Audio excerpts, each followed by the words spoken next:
Haribol, everybody. Hare Krishna. Hare Krishna. Thank you for coming.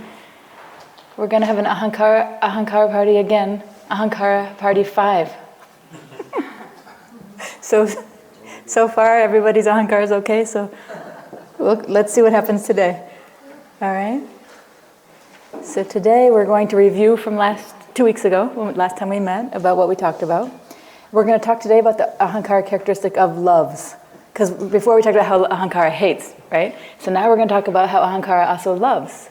Ahankara is not all bad, right? It loves, too. Ladli's bracing herself like, Okay. Ahankara is also possessive, which relates to loves. And then we're going to analyze a love song and see what we can see how the Ahankara is doing in this love song. Okay? So this is the review from last time about self-praise. Remember, self-praise is when someone highlights themselves, how great they are, and exaggerates their positive traits, right? Or their accomplishments, I'm number one, I'm the best, I did this, I'm the fastest, I'm the smartest, whatever it is, but somehow exaggerating how great you are. Of course, if you're doing the self-praise, you don't think you're exaggerating. You probably think you're humble. You probably think you're underplaying yourself. I didn't say all the good things, or that's the Ahankara blocks our ability to see ourselves. So we think that we're not exaggerating at all. So then there's 2 types. Remember 2 types of self-praise? The overt type, the kind of obvious type, versus the more subtle type, the covert type. So the overt type, in a nutshell, is when someone boasts very openly. We could call it grandiose, like a grandiose type. Very proudly boasting, very openly about all their accomplishments. Versus the covert type, they'll do something a little tricky to get you to be like, no, it's not like that. You are so wonderful. You are so beautiful. You are so smart. Maybe they'll criticize themselves or something like that to trigger you to then say the praise. So that's just a quick review of last time. The other things we talked about, I just pulled a few things. Remember we were trying to figure out, why do people boast? Why do they do it, right? Because it's always interesting to see what makes somebody do a behavior. It's not random. So when people are doing it, it's because they're feeling insecure. Remember, I'm always going like this. So that means the person's Ahankara is like this to you. That's why they have to boast, so they can feel like they're this to you. And then they'll stop boasting, Or they're feeling somehow lower than you, inferior or inadequate or not good enough. And you don't have to say or do anything. You could just walk in the room. Just your presence, if you're younger or if you're prettier, or if they know somehow that something that's important to them that you have that's better, they're immediately going to be triggered, and they're going to start by one trick that they could do. The Ahankara makes them do is boast. So that's why. So they can ratchet themselves back up into their rightful position of being better than you. So then when somebody boasts, we talked about respectful responses. Remember how to not fight back with them or try to show how you're better, you're smarter. Instead, you could just give them brief positive feedback, what we call the Ahankara food, Just say, yeah, you are amazing, wow. And then change the subject. Because you don't want to hear it for half an hour. But you also don't want to, in a debate, because if you say, they'll be so happy that you see it, that then they're going to keep going. So you want to kind of switch the subject quickly, but in a polite way. But if you do the other thing, oh, you think you're that smart? Actually, you know where I went to school? You know what I did? It's just going to be an Ahankara battle, So it doesn't make sense if you value your time, So you don't want to compete, right? Say something positive, just give the Ahankara food. Just think of it like a hungry person, a very hungry person. You just give them their food, And then that's how you can also model humility, right? Because the non-humble thing to do would be to fight back, to compete, to praise yourself and all that, But the humble thing would be to be like, wow, obviously this is a person who's feeling inferior and who's feeling insecure, so what does it cost you to say something nice, to make them feel a little better about themselves, So you can see basically you see beneath the surface, see what's really driving them, and then that can help you be more compassionate. Okay? And then we kind of played a game about threatening the Ahankara. What would you say to threaten the Ahankara? Remember last class? We were what would you do to threaten this person? What's the worst thing you could say to make them feel really triggered, right? So something you can do to threaten a person's Ahankara. Not that you want to do it. The reason why I'm teaching it is because it's what you don't want to do. So try to be aware not to do these things, Is 1, ignore them. Completely ignore. That makes them feel like they don't exist. That feels horrible. Or reject them. Say something that makes them feel excluded or rejected. Criticize them. Ahankara can't take it. They'll have like a allergic reaction to that, being criticized. Tell them no, just straight out no. So you can try to think of a creative way to say no. Like, oh, that sounds like a good idea, but maybe next week or something. Like not like, no, I'm not interested at all. I don't want to do that. Because then they're just going to feel rejected and criticized by you.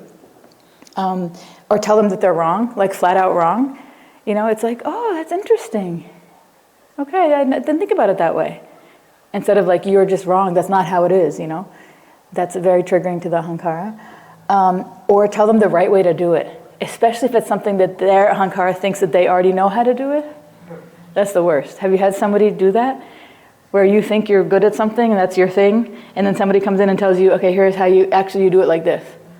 It's like, the Ahankara hates that. It's like, Or the kind of the know-it-all was one of those personality types, right? The difficult people who's always telling you, like, you should do this, and you should do that, and you should do that, and it's like,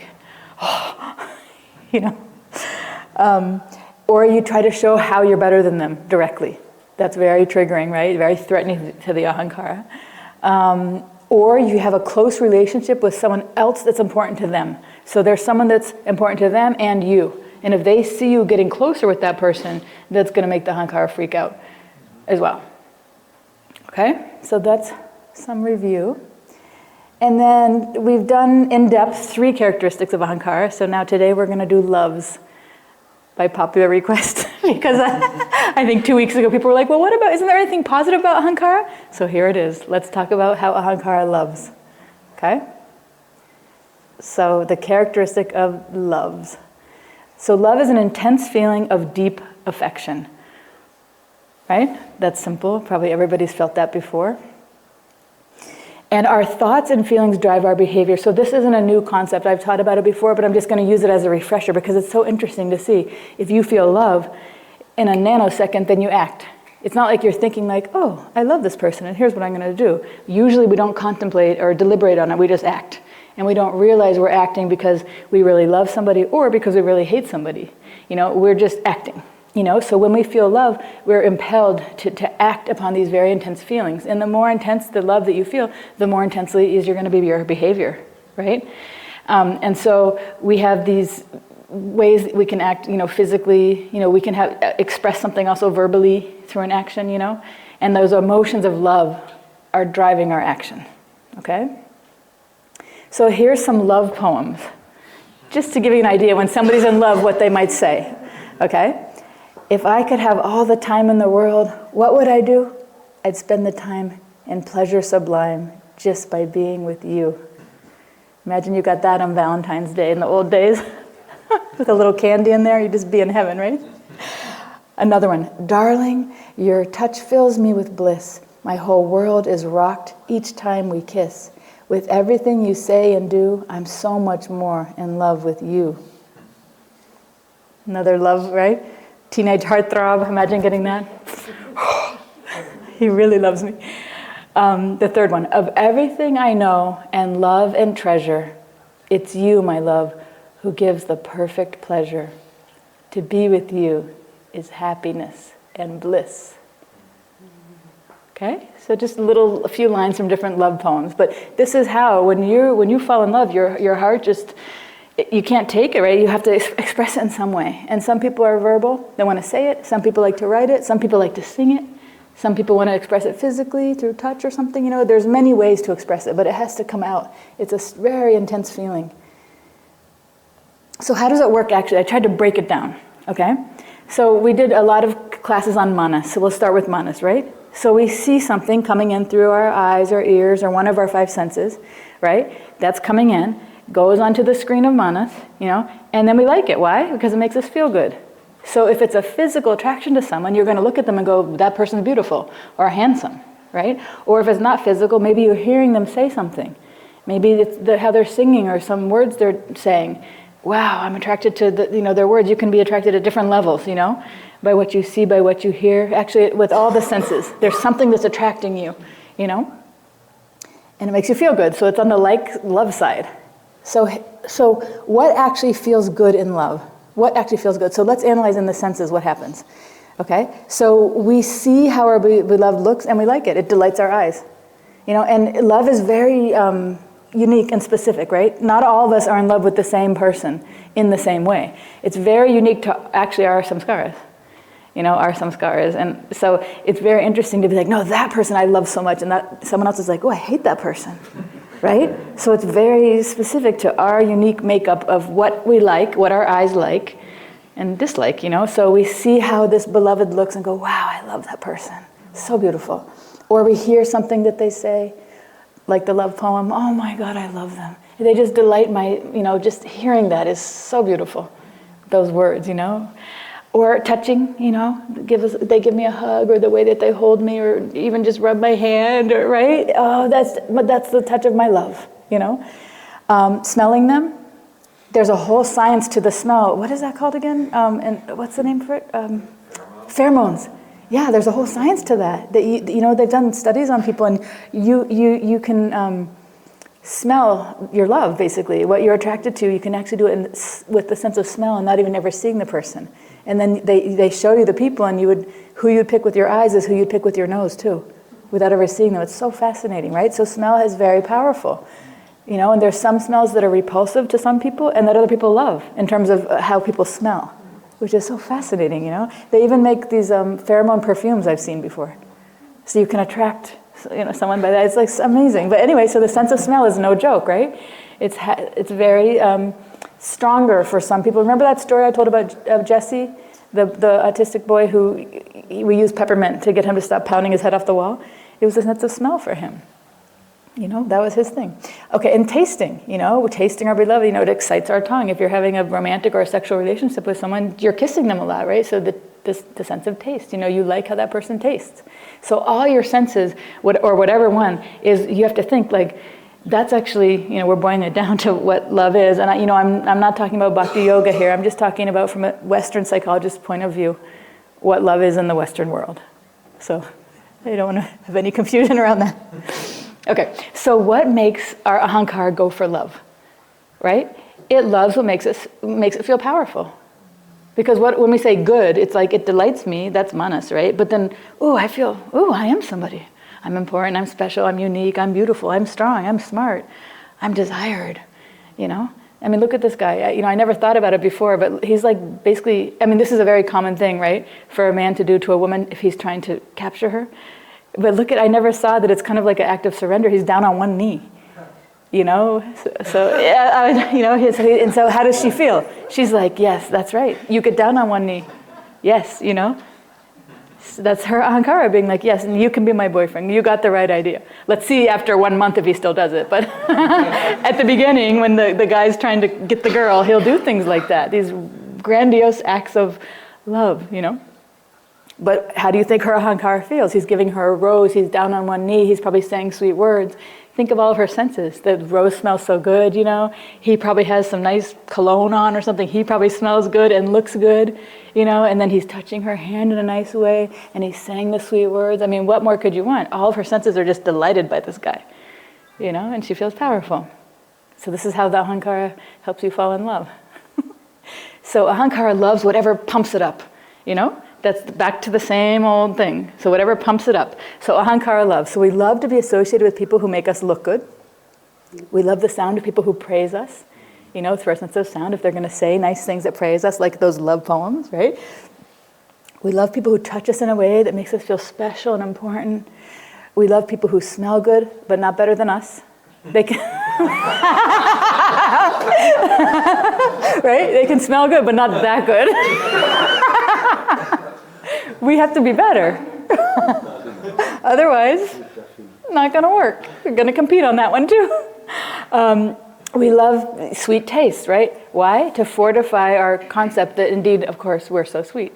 So we want our love to taste sweet, to fortify who we are, sweet. So this is what we call love, right? We identify with what makes us feel good, what makes us look good, and then we act on it. So Ahankara is first you identify, then you act. That's some of the main things Ahankara does in relation to love, right? So, I'm important, I'm special, I'm beautiful, look at this guy's giving me all this attention, So now I'm going to pursue that. I'm going to give this guy more time because he's making me feel so special and important and just lovable, So we pursue what makes us look good and feel good. So here's this girl, now she's up on a date with the guy. Why would she pick this guy? I mean, maybe there's 10 other guys to choose from. Why would she pick this guy? Because he makes her feel good about herself. She feels confident, she feels special, So we take these actions that bolster our identity.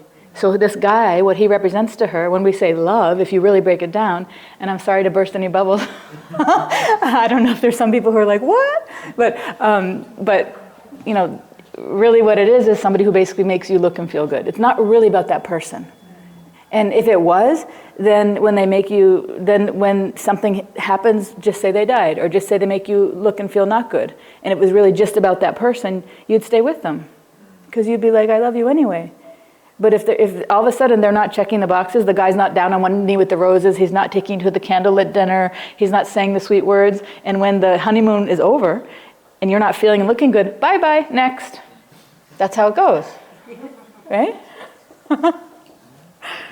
Okay, so Ahankara impels us to only love people who are favorable to us, right? We love people who make us feel special, superior, smart, right.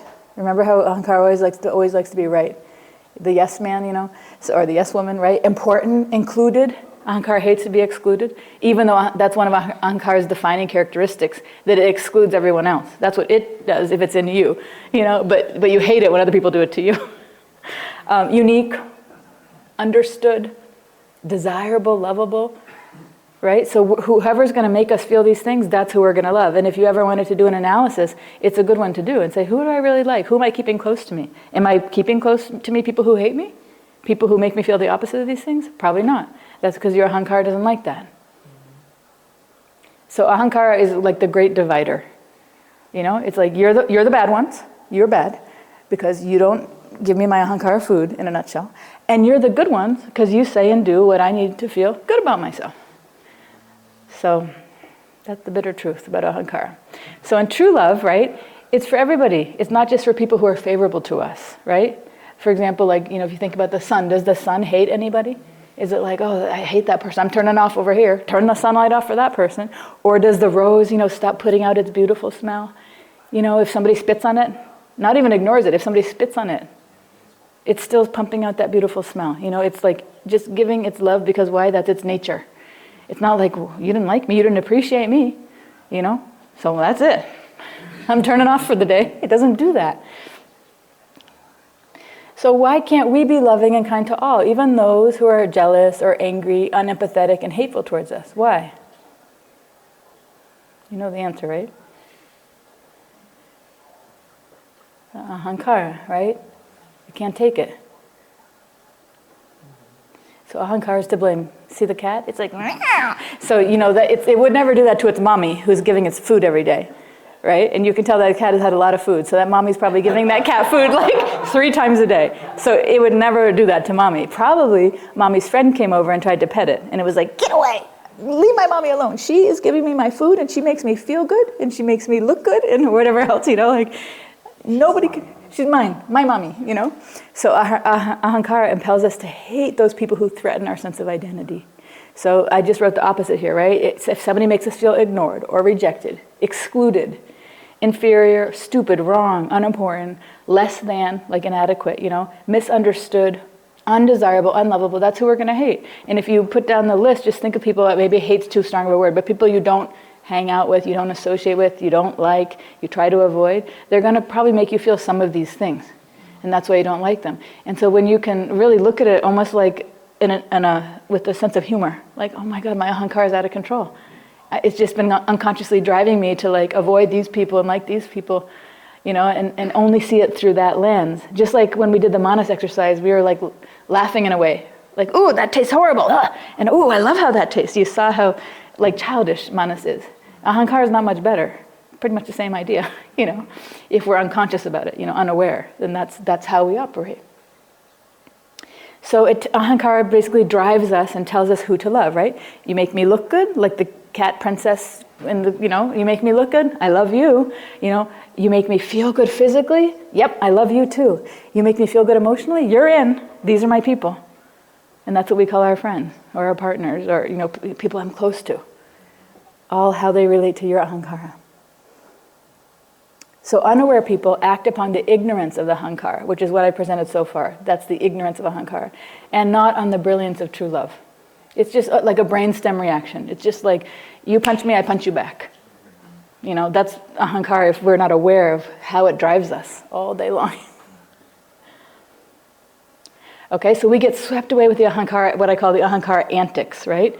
All in the name of love. So my family, that they give the family, it doesn't matter if it's your spiritual family or your, whoever you call your family, who you're close to, the people you've handpicked, they give you this feeling of togetherness, and unity, and you can trust them. They've got your back. It's like a unified front, so that's my people. Those people I really care about. But everyone else, no. Like, if you're sick or you're whatever, I don't care.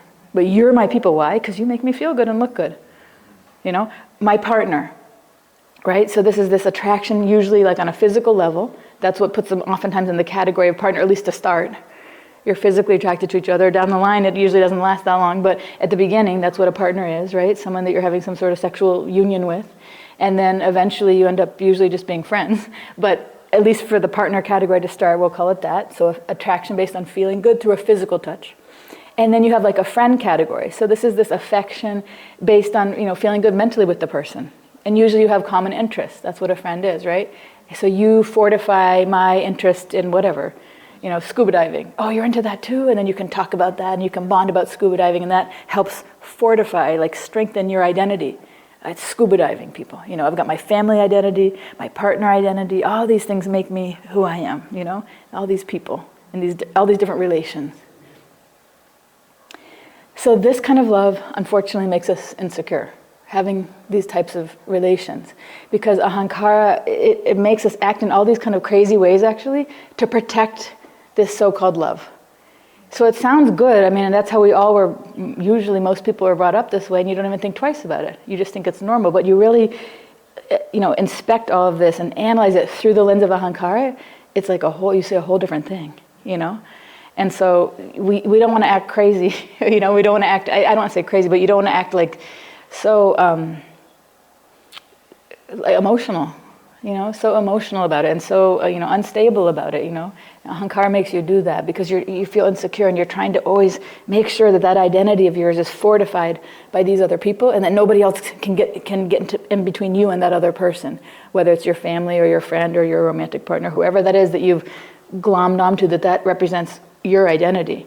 And so it can make you feel very anxious a lot of the time, So Ahankara makes us possessive, right? You see that cat, he's like, I'm watching you. My eye is on you, Because why? You make me feel good and look good. So you better not go anywhere. So you're mine, you're all mine, and you'll do what I want, you'll do when I want, and you'll do how I want. Nobody else can be near you. You can't sit near anybody else. You can't look at anybody else. You can't spend time with anybody else. You can't speak to anybody else. You can certainly not have any favorable feelings towards anyone else besides me.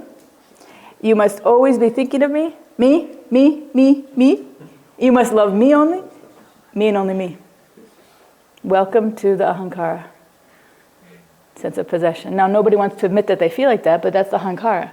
It'd be like if I described how the lungs work, and you're like, I don't have lungs. It's like, okay, you don't have lungs. That's fine, not you. Guess what? Characteristic of Ahankara. Can't see self clearly, So I'm not presenting this for my health, I'm presenting it because we all have it. It's just to the extent that you're willing to admit it and look at it and catch it and then say, okay, stop at Ahankara, you're fine. Just like we did this for Manas, realizing what Manas does all day long. Ahankara is doing it. What I call these two together is a pair of dumb criminals, Manas is like, oh, I hate it. I don't like how that is. And then Ahankara is like, you don't? Let's do something about it. Let's kick that person. It's like, oh my God.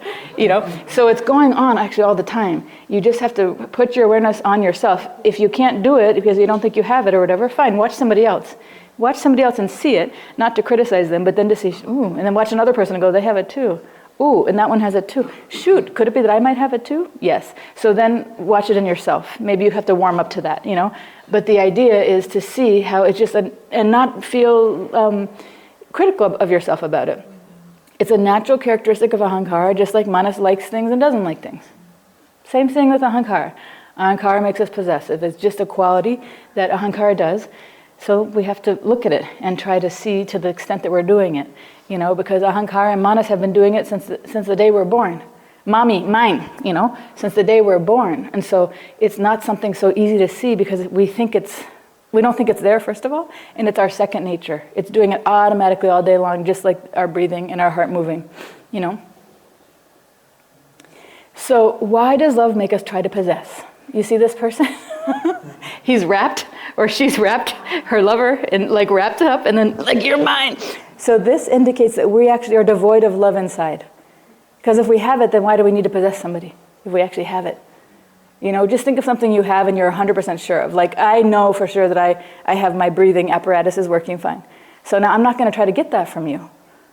You're breathing fine. I'm not going to try to get I'm not going to try to always be near you because I can't breathe unless I have you, That's how it is when you don't have love inside. You're trying to get it from somebody else. And you do all kinds of crazy acrobatics to get it because love is what we all want. We don't realize that we're doing it because it's been on autopilot this whole time. So when somebody acts in that possessive way, it indicates that we're devoid of that love inside of ourselves. So we need to possess the other person, keep them real close so we can get that constant supply of love pumping into us.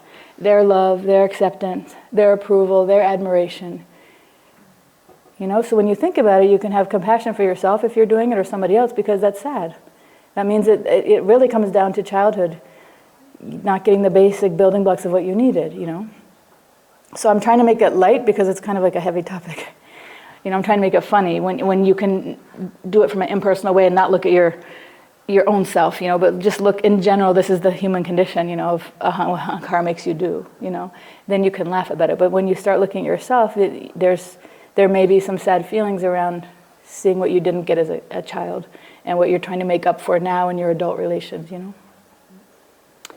So the root cause of the problem is this wounded inner child who didn't get the love, acceptance, empathy, attunement, understanding, and attention he needed or she needed from the parents. Therefore, this person does not have very high self-esteem. That's the Ahankara down, inferior, always feeling inferior, not good enough, right? So they act in a way, out of low self-esteem, they act like a parasite. That's how it looks. They're always around. They're always trying to suck you or someone else of your energy, like what they call an energy vampire or a parasite. They're not trying to do it, but that's how it feels when you're on the receiving end. Somebody's always like, do you love me? And can I be near you? And can I, it feels you're getting suffocated, But you see these parents here, you see how they're both attuning to the kid? The kid made some picture. And the dad, he's going down almost to the kid's eye level. He's smiling, good job. And the mom's like, good job, So that's actually what needs to happen most of those first 7 to 10 years of life. The parents have to be very attuned, very checked in, validating what the child is doing. Maybe saying, oh, wow, you're a good artist. Tell me more about the sun or that tree. Why did you put the tree? Really actually being curious about the child, and not making them feel bad for something they're not able to do, or not forcing them to be an engineer when they're actually an artist, or all that stuff. And both parents being there's so many things that are missing, so that's why this possessiveness that happens is an end result of a very long path of pretty much emotional neglect at the minimum. So that's why when you see it in somebody, if you aren't able to see it in yourself, if you see it in somebody else, you have to have compassion and go, they're missing something that they haven't got, and hopefully through their own personal work, they'll get there, But they're not there yet, so that's why they're behaving like that. They're very needy for that, just like how you would feel if you couldn't breathe. Sometimes when I'm doing therapy with my clients and I get to this point with them and they actually realize how they've been behaving and what they say, that they felt like they couldn't breathe. That's how heavy it feels. You feel like I couldn't breathe, and it's like, oh my God. So then you see how they're acting in life. It's more like a defense mechanism to get air from that person who makes them feel like they exist. So you can, I don't know, I try to have compassion when I see people doing that.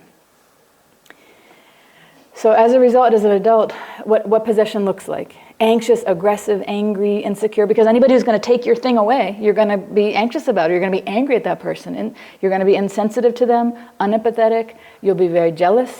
You'll be unstable because your mood is based on if you can get that person or not, near you and providing you what you need, kind of this desperate feeling or this needy feeling to have them. You always feel like you have to be near that person, right, that you're possessive of. You're going to compete with other people to claim your position. You want to be right in the front and center. You always want to be near them. If you're in a group, you're always going to try to get right up near them and be close to them. You're going to act as a guardian of the person. It's a very kind of controlling move, but it helps you feel better. Like you're going to tell other people, you know what's best for this person. You'll criticize other people who try to become close to their object of possession, and you'll try to actively block others from becoming close. So these are all not so nice things to do and not so nice things to be on the receiving end, but it happens actually a lot in circles around a guru. All of us have experienced that at least once, it's a pretty common thing. And it's usually coming from a wounded inner child, somebody whose mother or father wasn't there for them, and now they have this very loving guru who's giving them attention, and you want to hold on to that like crazy. You don't want anybody to get in the way of that, because that's yours, that's your love, and that's your attention, and he sees me, yes, and dad didn't. So you want to just box out and block the other people away, That's why I'm bringing it up. Okay, so there's something actually called OLD, O-L-D, obsessive love disorder. And the symptoms are this is when possession goes too far. We all have it to some extent, but when it's going too far, it actually becomes a disorder.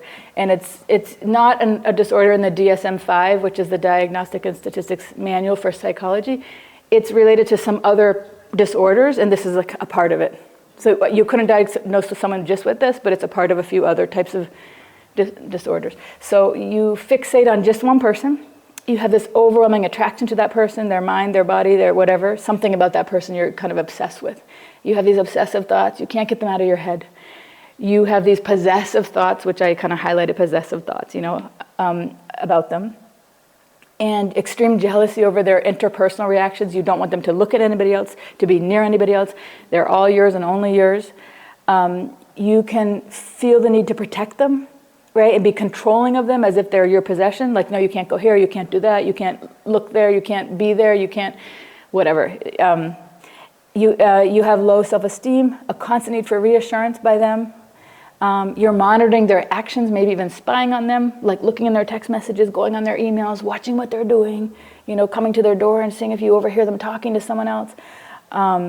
You control where and when where they can go or what they can do. And you bombard them, like you're sending them lots of emails and texts all day long, maybe even calling them, to try to make them always think of you, like never forget me, never forget me. Why? It's not really, unfortunately, about that person forgetting you. It's about mom or dad who already forgot you a way long time ago and kind of left you in the dust. And now it's a samskara that's getting projected onto your object of affection, and that's why it's an object of obsession.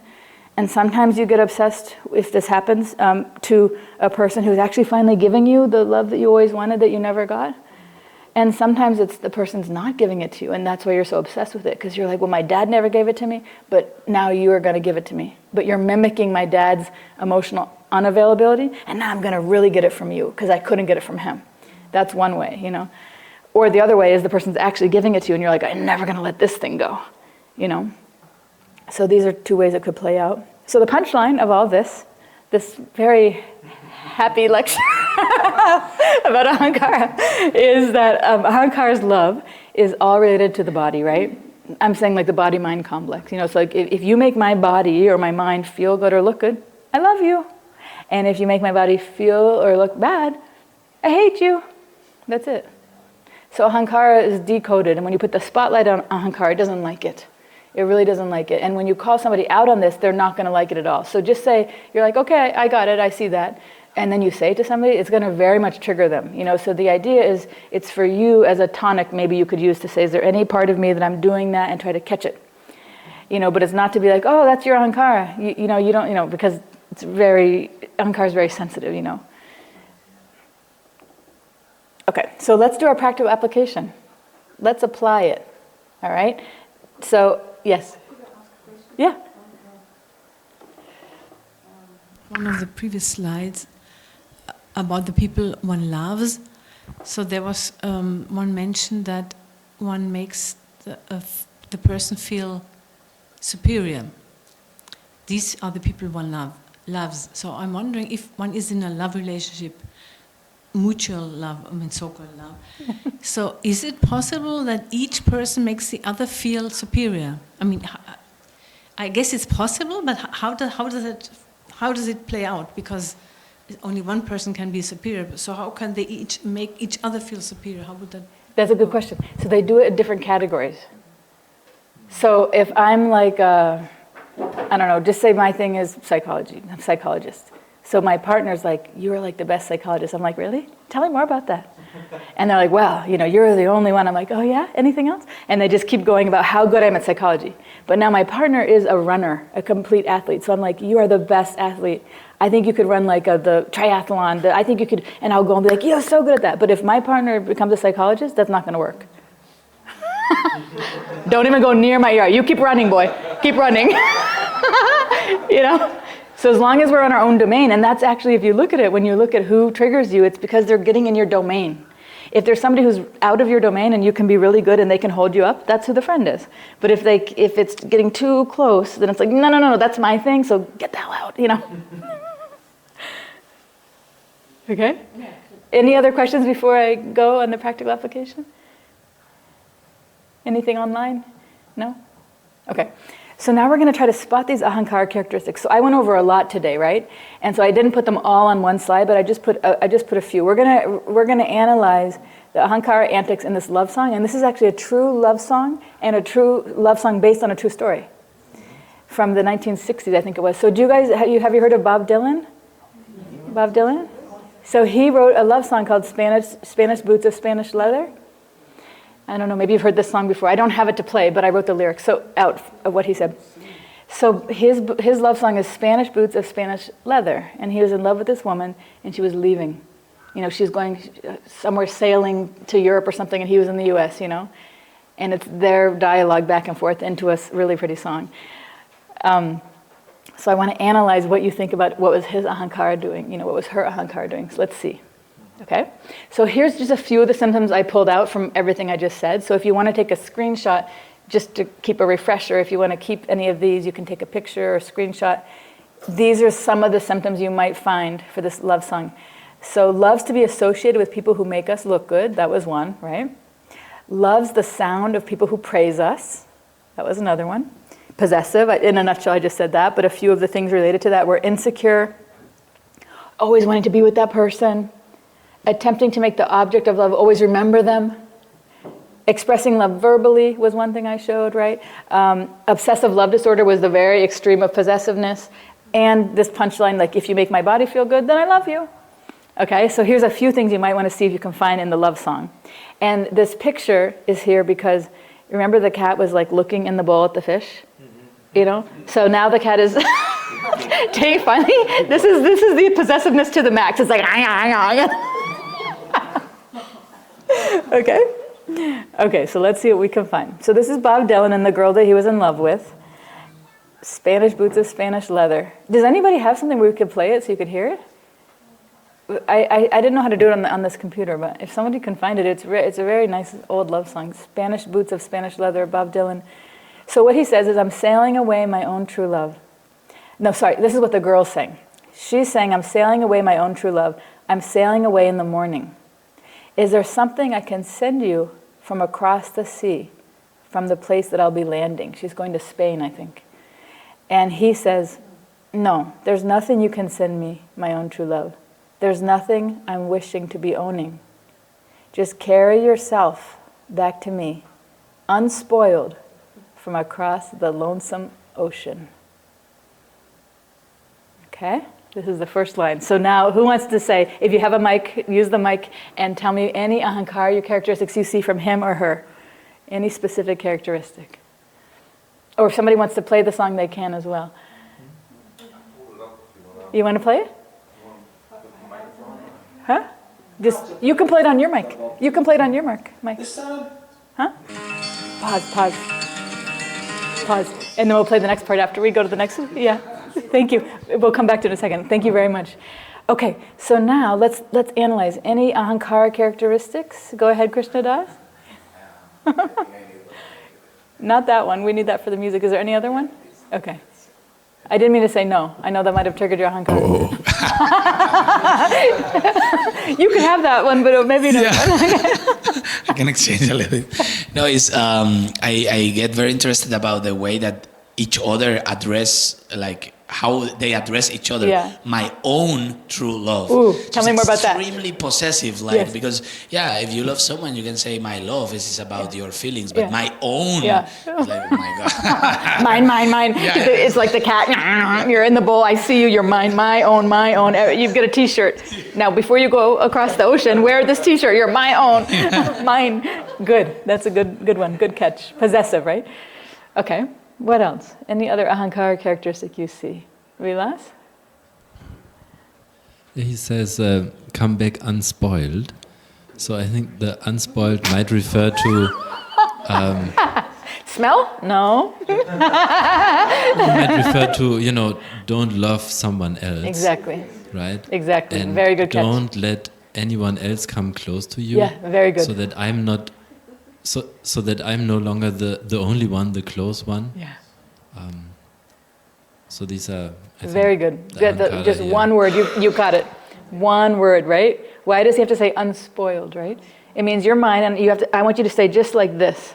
Don't let anybody look at you, touch you, smell you, taste you, anything. Just you be mine, unspoiled.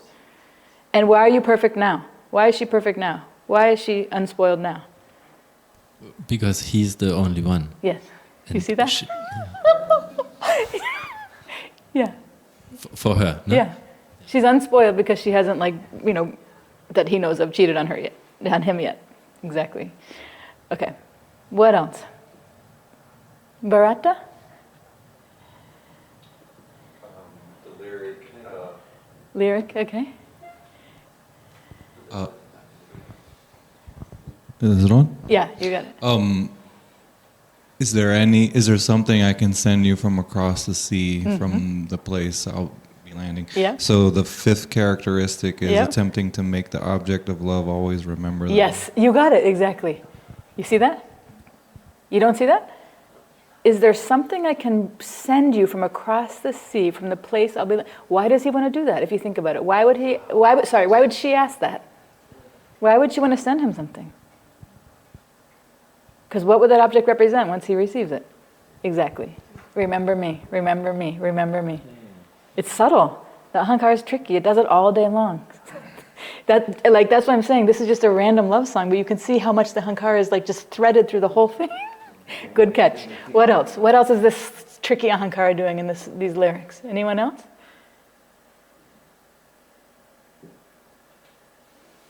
Look back. We got possessive. Go ahead, Vilas. I think she's the first line where she's replying, "There's nothing you can send me.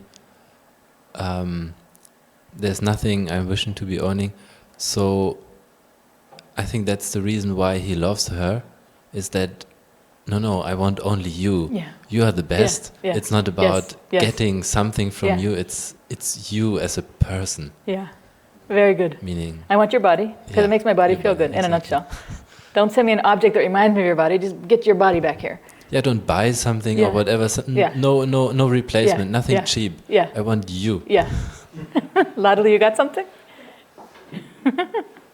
I was thinking maybe insecure when she's saying, I'm sailing away, I'm sailing away in the morning. So it means that she always wants to be with him. Yeah. Yeah. Yeah. That's why it's so dramatic. Yeah. I'm sailing away, I'm sailing away. Yeah, that's right. Very good. That's a subtle one, right? Why else is she saying it, right? Why does she say, I'm sailing away in the morning? She's insecure and she's anxious because she might lose her object, right, of love. What else? Anything else? What about across that lonesome ocean? What's that about? How does that have to do with Ahankara? Why is the ocean lonesome? How does it have to do with anything? Huh? You want the mic?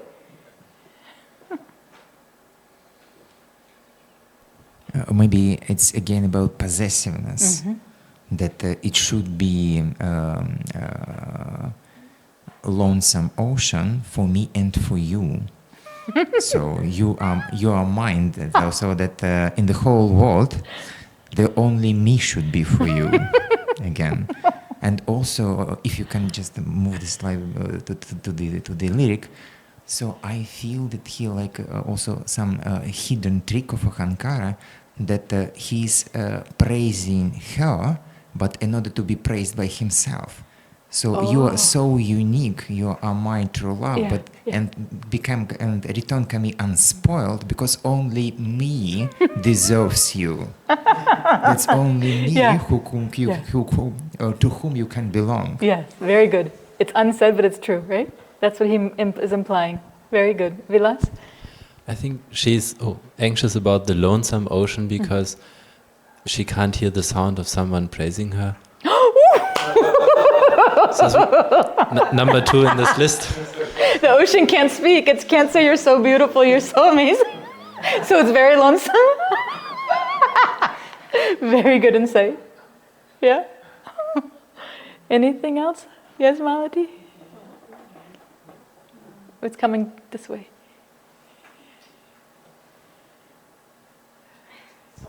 I thought he also mentioned that lonesome ocean to indicate that there's nobody like him. It's lonesome because there's nobody who even gets close to somebody like him.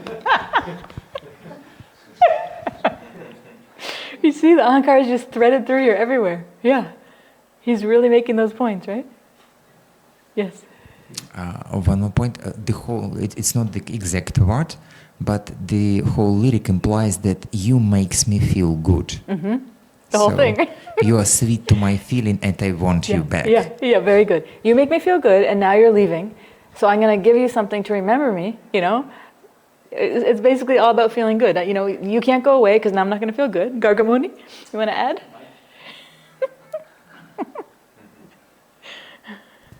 So, obsessive love order.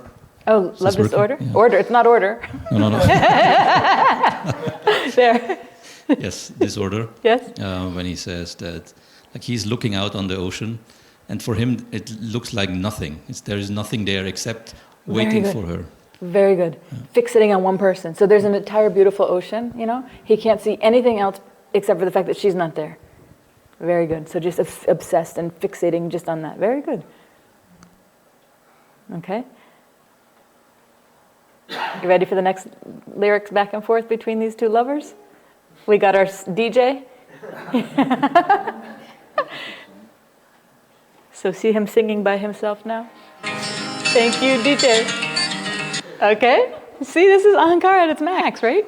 So what's Ahankara doing here with our friend Bob Dylan?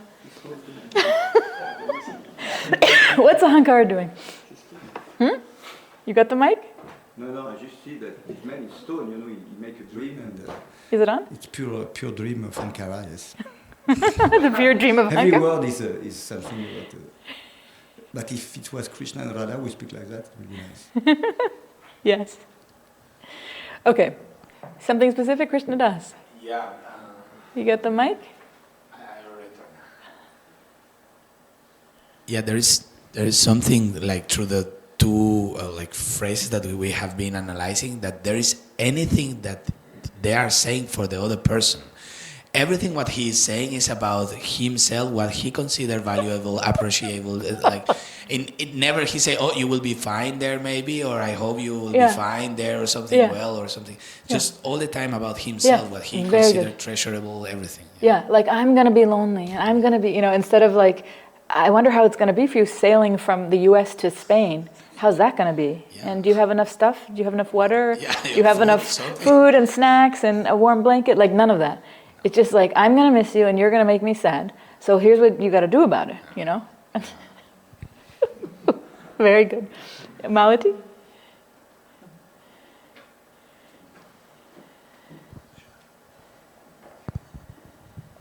Also, he makes her feel very special, that the darkest nights and the diamond of the deepest ocean, so something extremely special. Yeah. And so her kisses are even better than that. So extremely special. Whoop. And then, but then she wants to own them. So that's like the possessiveness. Very good. Possessiveness. Very good. You got it. He makes her feel so special, but then he's like, but you're mine. You're so special, but you don't be that special that somebody else, you go with somebody else. You're just special enough, don't go outside of that line, you know? Very good. And why is he saying for your sweet kiss? How does that have to do with Ahankara? I'm going to forsake all of this for your sweet kiss. How does it have to do with Ahankara? Remember the punchline of Ahankara?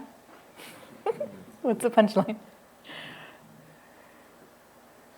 Make the body feel good. Yeah, you make my body feel good. So I don't want diamonds, I don't want gold, you just give me a kiss, and because my body feels good with that. Right? And she's saying, I thought you might want something fine, made of silver or golden, in parentheses, like me. Right? That's also when you give a gift like that, it's your Ahankara. It's your Ahankara. I'm going to give you something fine because something fine represents me. I'm something fine. So I want, it's not really that he wants to give something, she wants to give something fine. It's I'm going to give you something fine that represents me, so you remember me as something fine. Ahankara again. Right? What else?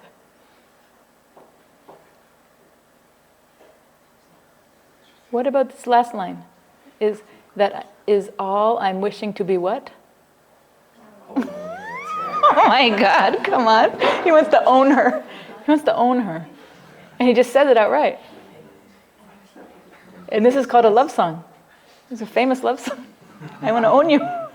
And she probably thinks it's romantic, Vilas? That makes me wonder. I mean, from this analysis, so earlier you showed the symptoms of this obsessive love disorder. Yeah. And now it sounds as if this fulfilled some criteria of clinical psychology. Could. So it could. A lot of people struggle and they never get diagnosed. What? It's true. Why is that funny? That's why a lot of people take drugs. They take drugs because they're trying to numb out their disorder. They're too afraid of a psychologist or psychiatrist. It's very scary for the Ahankara to say, you have this problem, right? And then if they're into anything alternative, they don't want to take a medicine for that. So they don't want to go there. So instead they just do drugs, the alcohol, or they have the very promiscuous sex life, or they're always traveling. They're doing something to avoid the mental disorder they have. And then it comes out in their romantic relationships, actually. That's where it gets projected. I'm not saying that he had it. I don't know him. He's not my client. But the idea of there could be some problem there. I don't know what his childhood was like, but yeah. You ready to do the last one? Or did you want to say something? Did your hand up? No. Isn't he trying to make her feel guilty as well? Oh, that's a good one. Explain that. Why do you think? What's he saying that's trying to make her feel guilty? Because he's telling her that she's going to go somewhere and she's going to miss out on all the nice things, and does she really want to go? Right? Yeah. And then maybe she should be like, yeah, you know what, you're right, I won't go. Right? Yeah, there's so many subtleties here. Because, his Ahankara would feel better if she stayed, so she can feel guilty and feel like, we would be better together, actually. Maybe I shouldn't go. Yeah, he didn't say it, but he's saying it in a sweet way, but it's not sweet at all, actually, when you see what he needs for his feeling good, Gargamuni? So when he describes his reality as being the darkest night and the deepest ocean, that's how it looks to him if she's not there. What you do to me, right? Yes. Same idea. Guilt trip. That happens in this possessive type of love too. You can't really be free. Okay, Jaya, what do you got? Yes, I also thought that this feeling guilty. Yeah. Because he says, maybe you want something of silver and gold, and I'm the poor guy, I cannot give you. Yeah. I mean, this is because I know in the 1960s these type of songs were there. Yeah. Even though we didn't see it like that, of course, but it's actually making her feel. I mean, guilty is maybe not the right proportion to say, but or he wants to put himself like, okay, you can get gold and silver anywhere, but the love that I give, that you cannot get. I think this is more like, I mean, this gives the feeling, maybe you want silver and gold, but if I had, and the whole thing. So there's somehow it always comes back to I'm the best, I'm better, Very good. Even no matter what the best silver or gold is, it can't replace my love. Okay, something like that. Okay, Vilas? No, Jaya helped me see something more. So this, with the silver and gold, and that is not, that I cannot do this. This reminds me of the covert type of bragging, right? Yeah. That you put yourself Yes. down in order for the other person to say, Yes. oh, actually, I can do that for you. You're worth it, or something. Very good. This is all so subtle. Okay. One last thing, and so that we'll she do it last says, time. oh yeah, of course yes, you don't have silver and gold, I know, but no problem. You are much better than Yes. that. Yes. Yes. Yes. Very good.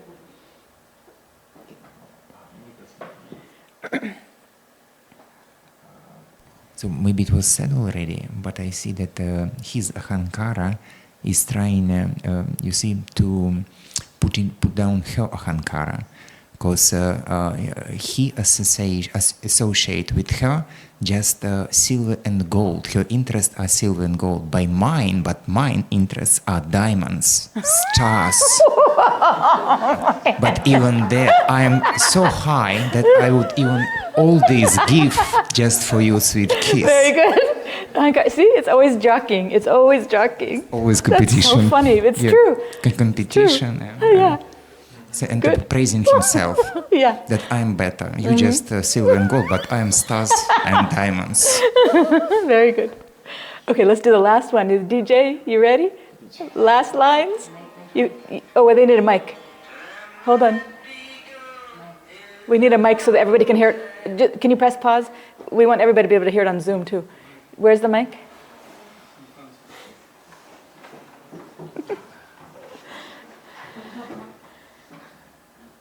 So this is the last, it's not the whole song, but these are the last few lines I'll play, and then we'll...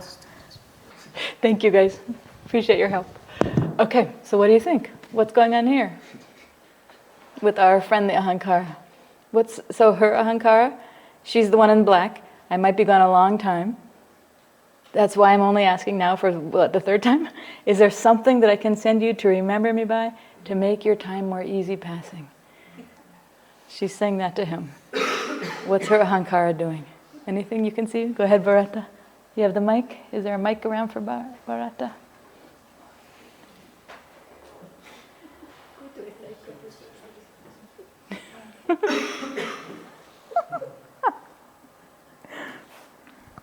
Well, it's the same point that I said earlier that she's trying to say, is there something that I can give you to remind me of me? Number 5, attempting to make the object of love always remember them. Yes, so very she's good. kind of obsessively coming back to like, she keeps going back to it. Me. What can I give you that's going to remind you of me? Yeah, and how attuned is she to him? Yeah. Right? Yeah. I mean, what did he say? What did he just say? What he just said? He said, no, I don't want anything. Just I want your kiss. And then what did she say back? Anyway, I thought, is there something I can bring you? This is love. There's like no. It's like a total mismatch. She's just talking to herself. He's already said, no, I don't want anything besides you. Good, Bharata. Yes, Krishnadas. Just in that direction, like it seems like the egoism that she is experiencing is just about herself. Actually, the fact that she is going make her feel so well that she never tried to go back. It's like, no, I'm going. I'm just going. I mean, I don't know about you, but I'm going. But if I can send you something, anyway.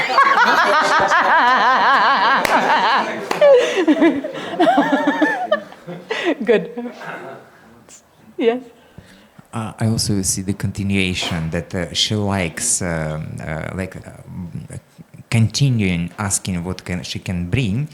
She's showing that she likes his previous words about that you are more precious for me than stars and diamonds. And so here she's just asking for to continue to praise. So I like it. Please continue. What I can bring you?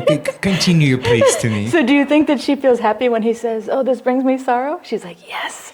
That means you will never, ever have a wandering eye for anybody else. Yes, it brings you sorrow. Tell me again. How sad? You're not going to get out of bed, are you? Yeah.